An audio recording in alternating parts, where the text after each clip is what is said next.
সবাই ভালো আছেন? বৃষ্টিতে আপনাদেরকে আটকে রাখছে নাকি?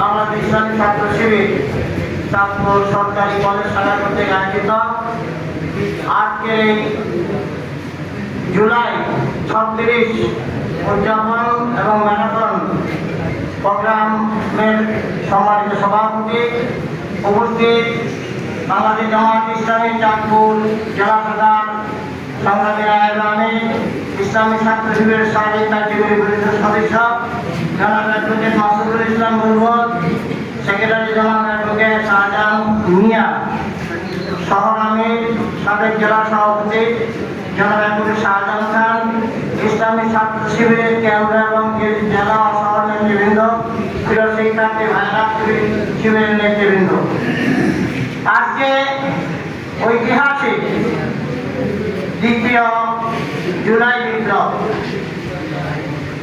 আমরা আশ্চর্যের সাথে লক্ষ্য করছি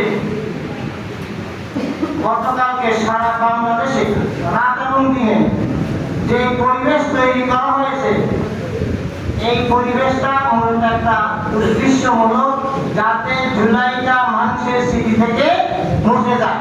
আপনারা কি লক্ষ্য করেছেন? আমরা বিশ্বাস করি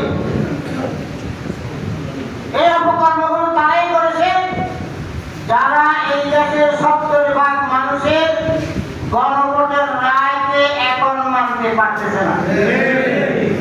আমরা স্পষ্ট করে বলতে চাই, অনেক ত্যাগ, কোরবানি, রক্তের বিনিময়ে, জীবন দানের বিনিময়ে এই দেশ থেকে আমরা ফ্যাসিবাদকে চালিয়েছি। এই দেশের মানুষ স্বপ্ন দেখেছে, স্লোগান